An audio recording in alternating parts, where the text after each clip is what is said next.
Good morning, Divorcing Gracefully and Beyond sisters. We're going to try this, yes, yet again, one more time. Apparently, the internet connection has been unstable, so hopefully if you're on my previous live and are back on this live, then we're here. But I'm going to start all over again, just in case you missed it. My name is Donna Rudowitz, and I'm a licensed clinical social worker as well as a rapid transformational coach. And I help women just like yourself who have a soul fracture, who have a relationship breakup, and they're looking to get their life back on track. They want to heal their heart. You're ready to heal your heart. I should say you're ready to bring in the love and that you deserve and that you desire. And I believe here at Divorcing Gracefully and Beyond, we have this global belief system here that anything is possible for us. And the universe is conspiring for us at all times. Yet we may be in this block or we may be in this struggle, and that's our job, is knowing that healing our soul fracture is our work, right? Healing the soul fracture is our work, but when we know we heal ourselves, and then what ends up happening is that everything emanates from that. When we do the healing work within ourselves, we are the central core, and then we're able to bring in the people, places, and things that we want into our life. So what we're talking about for today's coffee chat is this concept of that I call the disease of good enough. We've been, I say, and again, this is my belief, I think we've been a little bit brainwashed by our society and perhaps the people, places, and things that we've been around. And it could be well-meaning family members and members of our, where we went to school, and caregivers. And if you look around, just take a look yourself and do a little inventory. Most people are not going to go above the bar, right?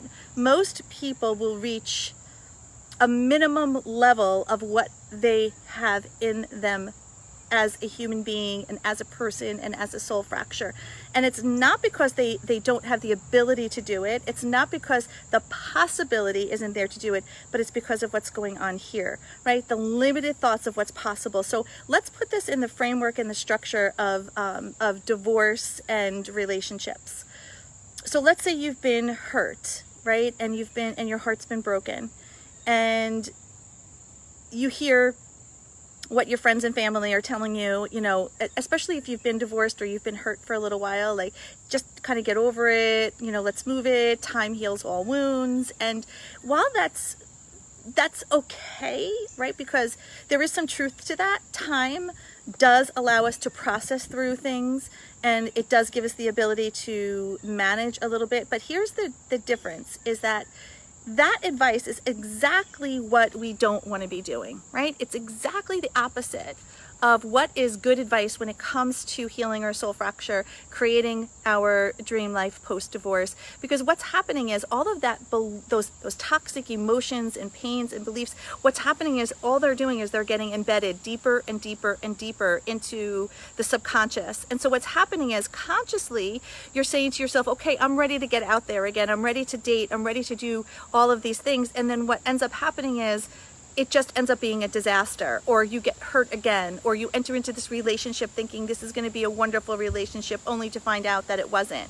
And I want to be really clear with you. It's not your fault, because we have, again, what I call this disease of good enough, is that we settle, right? And this is really important. We settle. We've been conditioned to settle. We've been conditioned to say, okay, well, it's not so bad. I think I can handle this. Or that, you may have a person after your divorce or separation that comes into your life, and you think he's like a really good guy, and you're saying, he's good in this area and that area, but in this area, there's a few areas where we're not necessarily clicking, but it's not so bad. I think I could deal with it.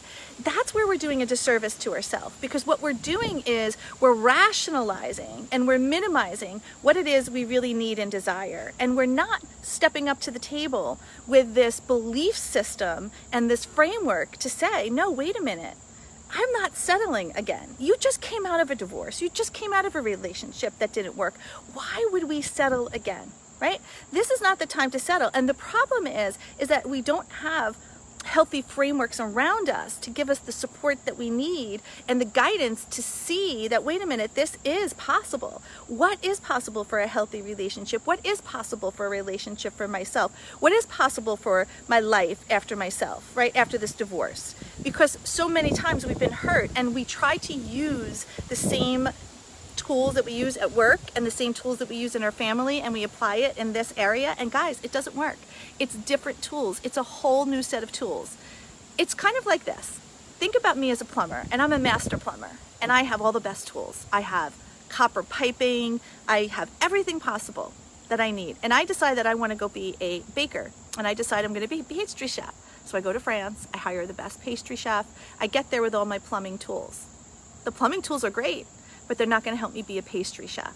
And it's this part of our journey that everything that we've learned up until this point is great, but it's not going to help you get to your next level, because we've got to break out of this good enough syndrome. It's not good enough to allow someone in your life who doesn't meet all of what you need him to meet. It's not good enough to say, I'm going to just live half of the way of my life of what I think I deserve. It's not good enough to live a little bit in your worth and your value and in an alignment.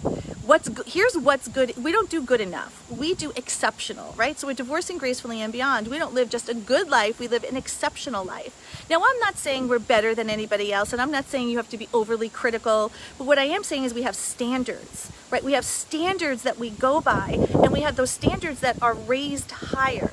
Because here's the truth of the human psyche. If you give a level or a bar for someone to reach, even if they don't feel that they could reach it, if you hold that bar for them, they're going to reach it and perhaps get high. Also, sometimes we don't even know what's available to us because there was no bar that was held up high, right? And so our mind could create wonderful opportunities, but our mind could also create huge mountains, and that for us to obstacles, right? It's mountain versus molehill.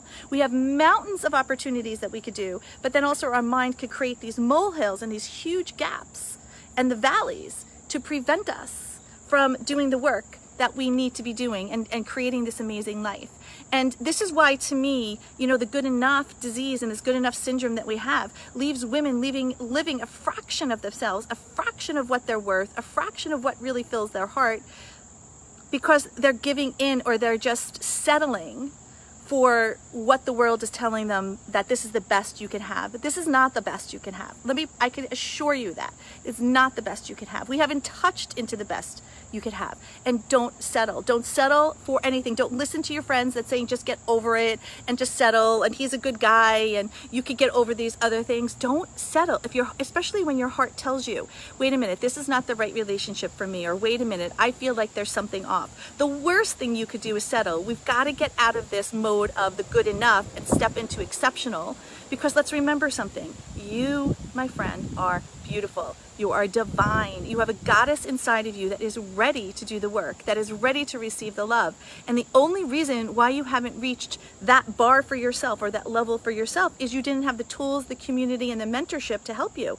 And now you do. So today, draw the line in the sand. This is what we do at DG and beyond. We draw the line in the sand and we say we no longer are going to allow the toxic emotions of the past and our mind to keep us limited and stuck. Is we're going to break through that and create a new pattern, a new belief system, and a new walkway for us to move through. Because if you're not living in full capacity, in full alignment, it is a disservice. Is it a disservice to you? Is it a disservice to your family? It's a disservice for generations to come.